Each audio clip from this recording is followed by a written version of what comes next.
Good afternoon, financial professionals. Abby Fletcher here of E4 Insurance Services, welcoming you to the BREW, Building Relationships Every Week.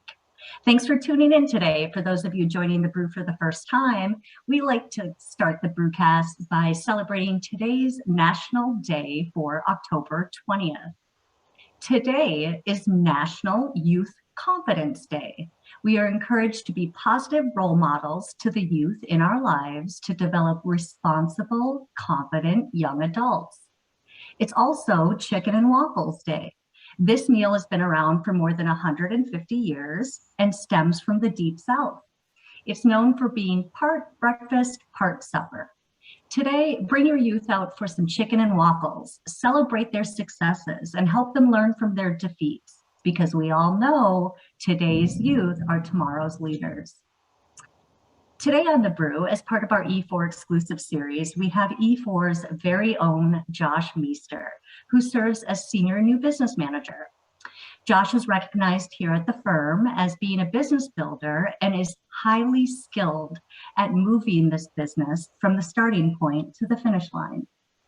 He's very goal-oriented and has inspired us all with his goal strategy, and we've invited him on today to share this inspiration with you, our esteemed advisors. Feel free to use the chat box down below while Josh is live. I'll be keeping a lookout for your questions and comments. Also, all attendees are in a drawing for a prize, and we'll be announcing the winner shortly. Thank you for tuning in, and without further ado, Josh, welcome. The mic is yours. Thank you, Abby. Thank you for the nice words there. Always nice to get a little pat on the back, I suppose. But yes, my name is Josh Meester. I am a case manager at E4, and I do go back into the insurance service group days. I've been around for about 8 or 9 years, so I've worked with many of you, and those who I have not, if we get the chance, always look forward to it. We'll jump right in here. The title, first part of the title of my series here is What Goes On in Your Mind? Kind of a loaded, I guess, statement. Backtracking a little bit, I actually did this presentation at a sales retreat for E4, and I can recall when the PowerPoint hit the projector, John Florence, I believe it was John, said, "Oh boy, you do not want to know." We kind of had a chuckle, and the fact of the matter is, even though we kind of laughed about it, I think everybody kind of has that same thought. You know, the brain is a powerful thing we use, and controlling it can be tough. And you know, just thinking back the last, you know, call it 2 years or so, a lot has been going on with COVID, etc. Our lives were kind of flipped upside down, work-wise, home life, etc. So you know, what's been going on in our mind, and keeping it sorted, keeping our focus is kind of my intention with what I'll be talking about today. Second part of it is just really what keeps you going. Again, mind driven. I think back just a few weeks when another E4 colleague did a BREW, back to the basics with life insurance, and how to, you know, just figure out how much life insurance a client may need. Back to the basics is really, I think, key. We need to slow down every once in a while, regardless of if it's home life, if it's work life, and just get back to the basics. So one question I guess I posed to you, and we'll go into the next slide with a few more, is really, you know, challenging everybody to sit down and really figure out what keeps you going. So with that, first question, and again, feel free to put a chat in the comment. I don't know if you guys can actually speak. I think everybody's on mute, but feel free to use the chat box. I'm just going to kind of go over some personal examples, I guess, with these. And again, what motivates you? Going back to what keeps you going, kind of the same thing. But you know, me personally, I have figured out, or at least tried to home in on what motivates me. And for me, you know, it's kind of a cliche answer, but I have 2 young kids, married to my wife Taylor. Other family members, you know, I really look up to both my parents. I have an older brother. Specifically, you know, going to my dad, just seeing how he had worked from day one of his life. He was born and raised in a very small town, Arlington, South Dakota. I think his class he graduated with was maybe like 10 people. He was on his own at 16 or 17, ended up enlisting in the Air Force. Flash forward to 1980, arrived in Madison, Wisconsin as an air traffic controller, ended up getting canned, but ended up at UW-Madison, became an accountant, and, again, time flies, but he ended up, just grinding, meeting the right people. Yes, definitely some luck involved, but, at the end of the day, he put in the work, and he's been just wildly successful. So me, growing up, looking at that, that's absolutely a motivation for me to try to succeed in the same manner. And again, similar story, just looking at my older brother. He's my only sibling. He's a planner. That guy, he had his life figured out at age like 5.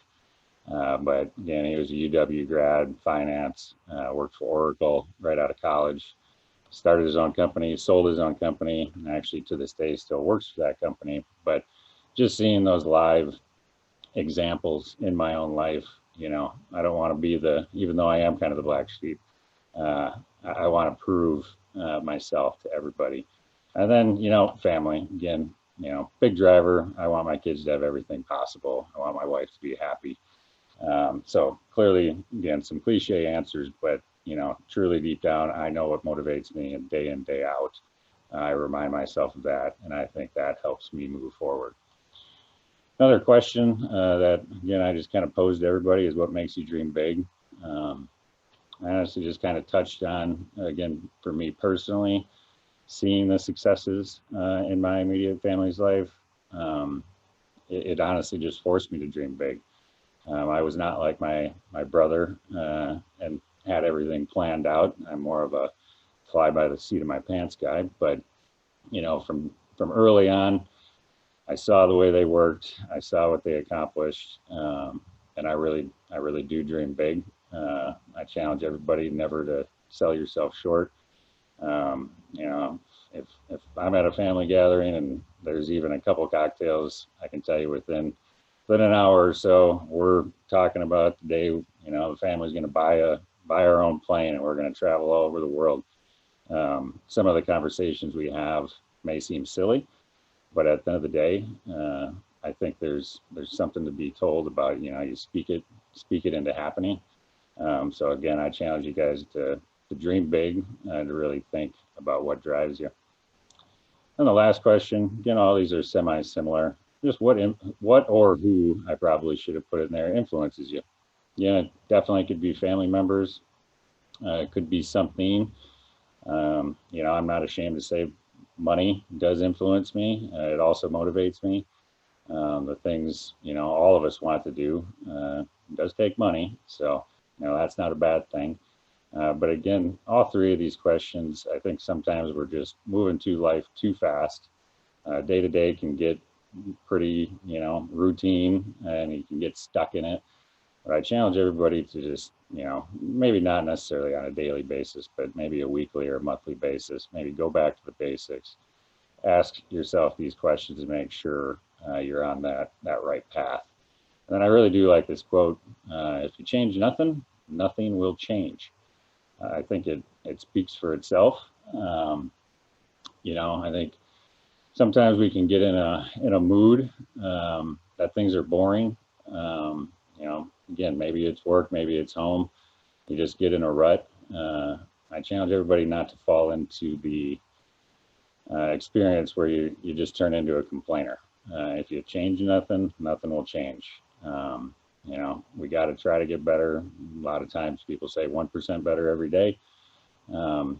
Keep your mind open, work with your team, your colleagues, and just try to challenge yourself into creating change. I'm the first one to say I don't love change, but I can tell you, specifically ever since even our merger with ISG and E4, change happened. I embraced it, and sitting here today, reaping a lot of rewards.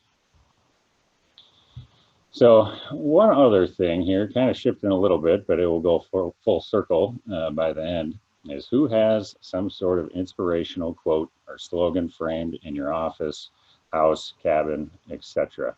I think all of us have an idea of what I'm talking about.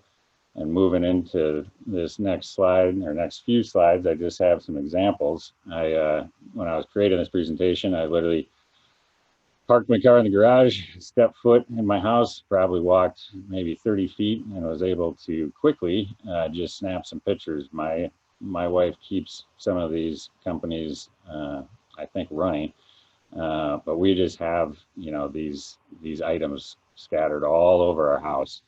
And at the end of the day, all of them have some sort of message.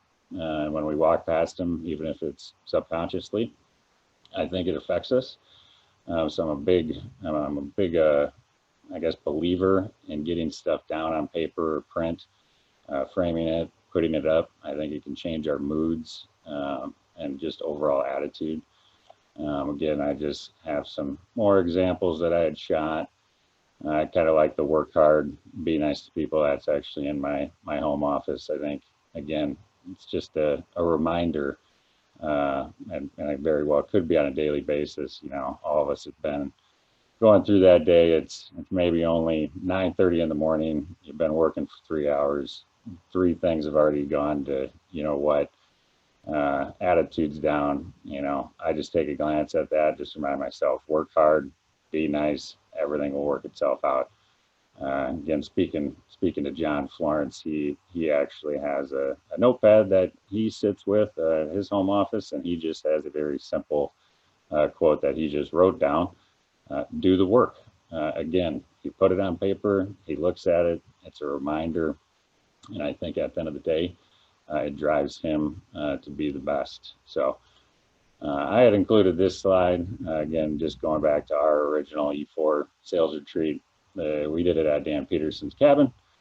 Again, this wasn't even in my presentation at first, but I quickly realized it fit in because, again, just standing in Dan's kitchen, I just took one 360, view and was able to snap some quick pictures of just these items that, again, are scattered all over, I believe, everybody's houses, office, cabins. Again, just looking at one of these, lake house rules: relax, relax, relax. These things are in cabins, lake houses, cottages, because they are a getaway. Everybody's supposed to be happy, relax, enjoy a cocktail, barbecue, etc. It sets the mood. And again, I think subconsciously seeing these things and having it written down goes a long way. So with that, just another question, and I get everybody can't just respond, but do any of you have your goals or dreams written down? Again, just going full circle, I'm a big believer in putting stuff on paper. I think not only does it hold yourself accountable, but it actually allows you to see and feel your successes. A goal without a plan is just a wish. I think back before I had went through and made my list, I had countless conversations with friends, coworkers, just brand new people I met, in conversation talking about maybe a vacation they went on, something they did. And, I don't know how many times I've probably done this, but plenty. It's like, oh yeah, I really hope I can do that, or I'm going to do that someday. And, lo and behold, maybe a year passes, or however long, 6 months, you run across that person again, conversation gets struck up. They might say, hey, did you ever go on that trip? Did you ever, do that certain event? And I would bet more than half the time, who knows, I don't have any scientific facts behind this, but I bet more often than not, it's like, oh no, I haven't done that yet. Again, it just goes to my thought process of, I never wrote it down. It was just an idea in my head, and without looking at it and keeping it in mind, I just never accomplished it. So with that, I have this little challenge accepted. I do hope everybody, takes some time to write any number of goals. Shortly here, you will see my goal list, but I hope everybody can just take a little bit of time, even if it's 10, 15 minutes, a couple nights for a week or so. Just jot down as many goals as you can, put them on paper, remind yourself to look at them on a decently consistent basis so it's top of mind. I actually try to, review my list maybe on a monthly basis, choose one thing, one or two things, and actually take steps that month to move towards getting that goal. It kind of has this nice little graphic Danielle found for me. When you first start, it might feel like this is a waste of time or it's impossible. I'm never going to do it, but truly, I really believe if you guys take the time, you will get something out of it. It is definitely possible. So with that, I did take a picture of mine. I did 100. My brother actually found out I did this. You can see my very messy handwriting here and scribbles. This does not need to be perfect. I'm sure some of you prefer to type it out in a Word document or something. Part of me is just old school. I liked writing them down. I like seeing it. I like scratching stuff off, correcting, whatever. But yeah, my brother, he found out about it, and it happened to be just before a few Christmases ago. So he had talked to my wife. He ended up sneaking over, grabbing them. He took it to a frame store or a craft shop, and he actually got all of his frames. He threw in these little skinny columns next to it because that aligns with the goal, and it actually turned into a little family tradition on our end to review these every Christmas. So when we meet, whenever it is, each Christmas with the family, I bring this frame wherever we may be. We go through one by one, and I figure out what I accomplished. And kind of throughout the year, obviously, I know what I did. So I'll actually jot down a note of the date or the month. If it's something I can maybe save a souvenir for, I'm trying to collect some goodies just to have as reminders, etc. So it's just been fun. Again, something for me to feel my successes. Would I have done many of these things if I didn't write them down? Definitely some of them. Would I have remembered them and reminisced as much as I do? Definitely not. This thing hangs in my house. Can't tell you how many conversations I've had with just random friends, family. It just tends to get, the eyes drawn to it. People start reading it. What's this about? What's that about? Etc. So it's been really fun, and just kind of a nice, easy icebreaker too, to talk to a stranger at a networking event, etc. I figured somebody or someone might have asked, how many I did. So I actually did throw in the list. Again, I hate bringing up COVID. It did wreck a couple of my travel plans, but to this date, just a little over 3 years, I've got through 26 of them. I hope to start blasting through more sooner or later. Again, I have a 2.5-year-old and just as of 3 months ago, a 3-month-old boy. So life is busy. I get it. That doesn't change for anybody. All of us are in the same boat. But again, this list keeps me motivated, keeps my goals top of mind, keeps me moving forward. So I hope everyone took something from this. And if anybody has any questions or comments, I am happy to listen and respond. Thanks, Josh. So inspirational, and you brought up a good point, that to share this with your loved ones and colleagues, and you've been gracious enough to share with us, so we were able to celebrate when you reached these goals. So that's something to note, that share with as many people that'll look, because they're cheering for you as you accomplish these goals. Any questions or comments from the audience? Oh, comment coming in from our friend John Florence. He tried this, and John did it. Yes. John did Excellent. the 100 goals, and that does kind of actually bring me into one thing. As I kind of raced through this, I forgot to mention I did challenge all of our salespeople to do it. John, he absolutely did. I went through with our entire new business team, and they actually all did it. And I can tell you, looking at, and I still need to review everybody's list because I think we have 6 or 7 people, so I need to look over 700 goals. Just quick glance, going through high level, it really is a good team bonding exercise, I would call it. We merged. We're Wisconsin office, North Dakota office. It's not like we're shoulder to shoulder with many of our coworkers, but looking through everybody's goals and seeing how many people have the same goal, it's just kind of eye-opening. Like, oh, I never would have thought, they had that interest. We've never talked about it.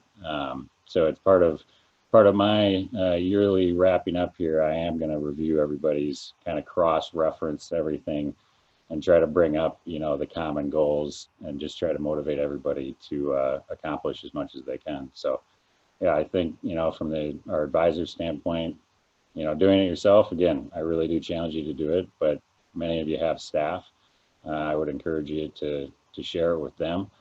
Again, we all think we may know each other, pretty good, but having somebody write down a list of 100 goals is going to give you a little, it's going to open the window to a lot more that you might never have thought, your receptionist or your assistant had any interest in something that they put down. So again, I just take a lot from it. It's helped me. And yeah, I've had a good time with it. It's the gift that keeps on giving. Thank you, Josh.